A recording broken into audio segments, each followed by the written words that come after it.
Hi, I'm Mark from eReplacementParts.com. In this video, I'm going to show you how to replace the flywheel on an Echo trimmer. The flywheel performs several functions for your trimmer's engine. First, it contains the magnets that, along with the ignition coil, create the electricity for the engine's spark plug. The spacing of the magnets, along with the diameter of the flywheel, determine the timing of that spark. The flywheel has the cooling fins to cool the engine, and the overall mass of the flywheel keeps up the engine's momentum as it goes through its combustion cycle. Typical reasons to replace the flywheel would be a sheared key where the flywheel mounts to the crankshaft, or damage to the cooling fins. Flywheels are easy to replace, and we're going to show you how. Flywheels, as well as many other parts, can be found on our website. Let's get started. I'll begin by removing the air filter cover and the air filter.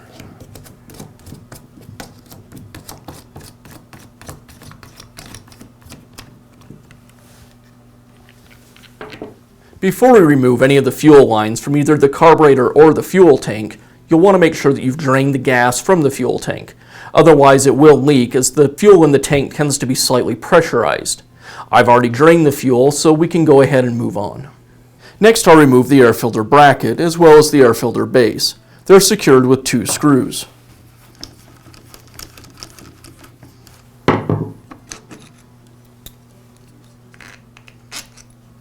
There's the air filter base and the air filter bracket. Now I'll remove the throttle cable and the fuel lines from the carburetor. Pull that away from the carburetor, as well as the throttle cable. And on the underside, I'll remove the fuel lines. Between the carburetor and the isolator block is the intake gasket, and that'll usually just fall away, or you may have to pull it or scrape it away from the isolator block or the carburetor. Now I'll go ahead and remove the isolator block.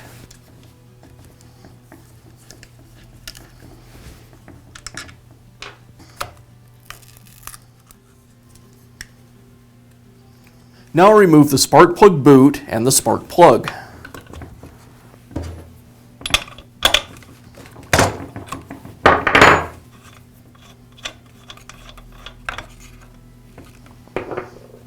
Now I'll remove the motor housing. It's held in place with 2 screws.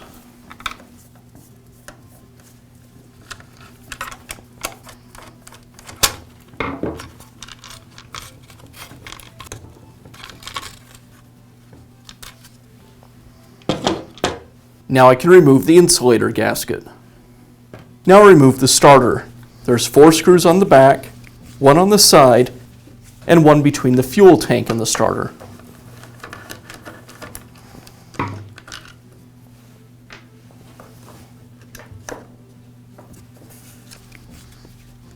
Now I'll remove the fuel tank. It's secured with 2 screws. Now I'll remove the air duct. There's just 1 more screw securing it.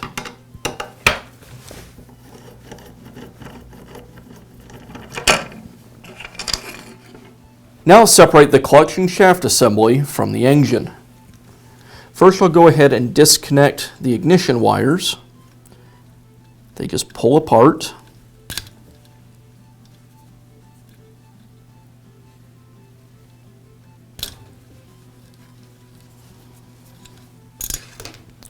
And now I'll remove the 4 screws that secure the clutch housing to the engine.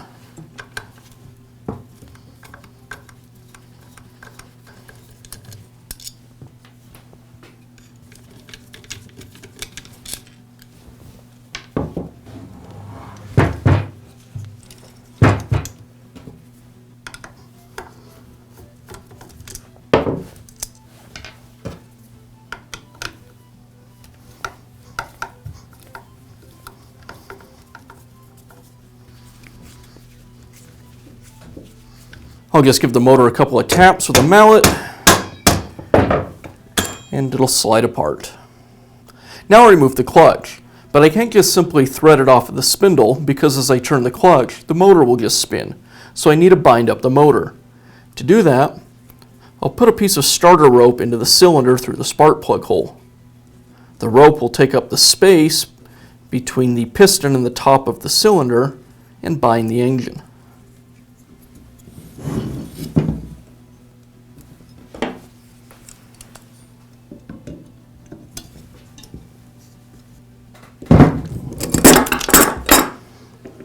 And now I can unthread the clutch. Now we have access to the flywheel. To remove it, I'll pull out on the flywheel and at the same time tap on the motor spindle with a rubber mallet. It's important to use a rubber mallet here because a metal hammer will damage the end of the spindle. Now install our new flywheel. You'll notice that the end of the crankshaft is tapered, and that lines up with a taper on the flywheel. Also, there's a key on the flywheel, and that lines up with the keyway on the crankshaft. The cooling fins go against the engine. Once I have it aligned, I'll give it a couple of taps with the rubber shop mallet.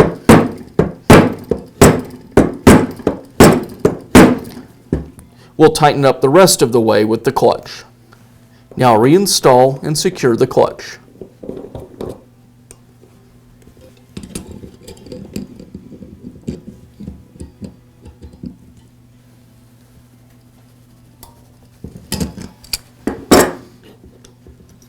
Now remove the starter rope from the cylinder. Whenever you remove either the flywheel or the ignition coil, you'll need to reset the air gap between the magnets on the flywheel and the contacts on the ignition coil. To do that, I'll use an ignition coil gapping tool. All this is a piece of plastic that's 14 thousandths of an inch thick. If you don't have one of these tools, you can usually just use a good heavy business card, as that'll be very close to the same thickness. To set the gap, I'll loosen the two screws on the ignition coil.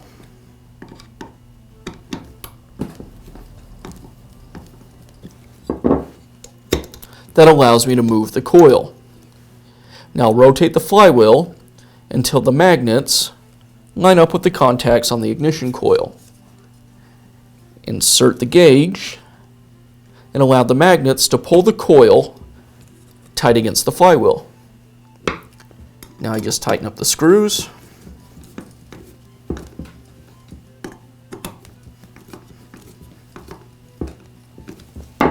And remove the gauge.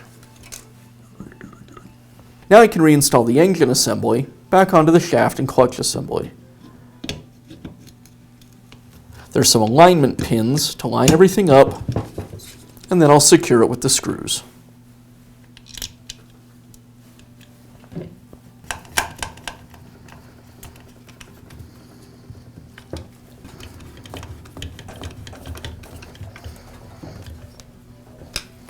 Now I'll reconnect the ignition wires.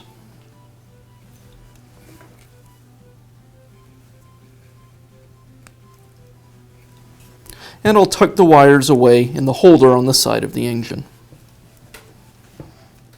Now I'll reinstall the fuel tank.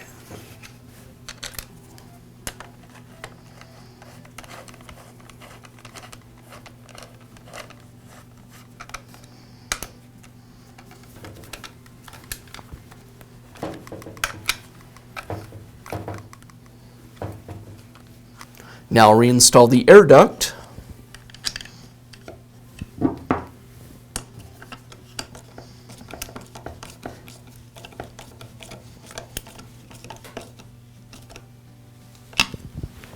Now I'll install the starter. I'll line the starter up. Sometimes you have to give the rope a little pull to get the starter pawls to engage, and then secure it with the screws.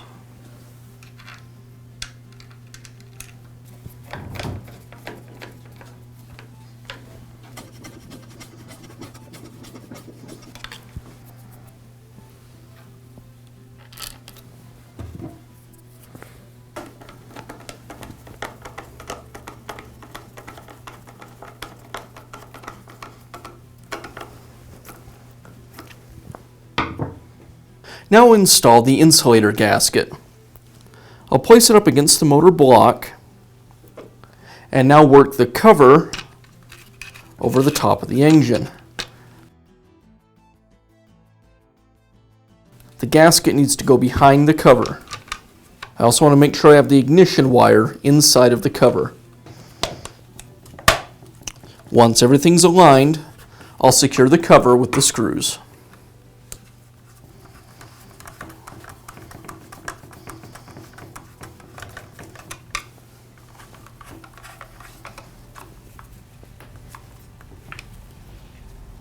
Now I'll reinstall the spark plug and the spark plug boot.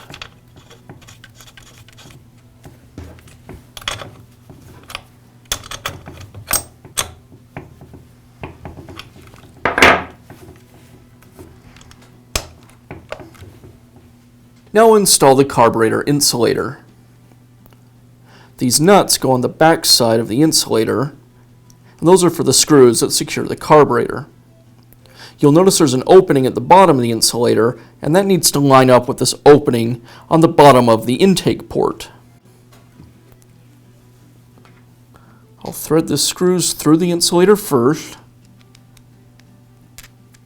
and that way I can line them up with the holes in the insulator gasket.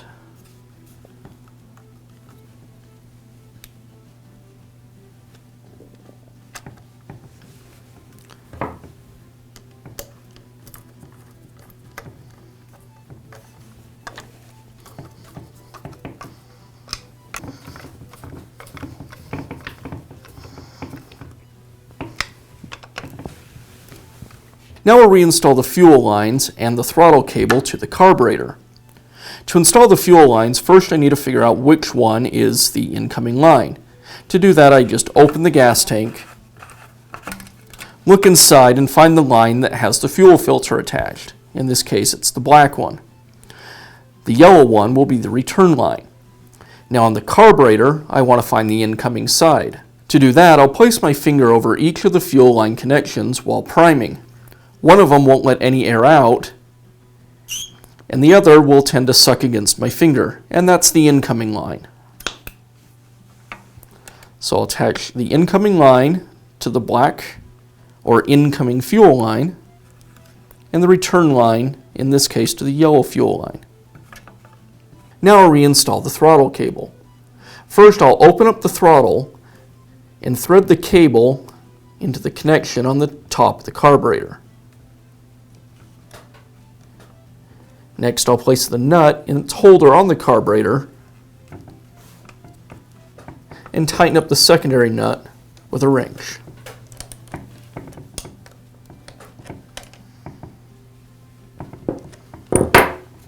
Now I'll reinstall the air filter bracket, air filter base, carburetor, and the intake gasket. I'll thread the two screws that hold this whole assembly through the air filter base. Next, they thread through the carburetor, and then through the intake gasket. And again, I want to line up the holes on the gasket with the hole on the insulator block.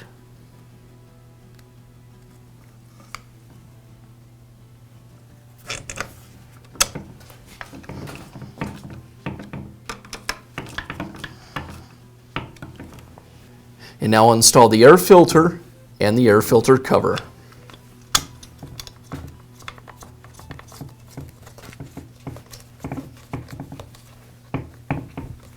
And now you know how to replace the flywheel on your Echo trimmer.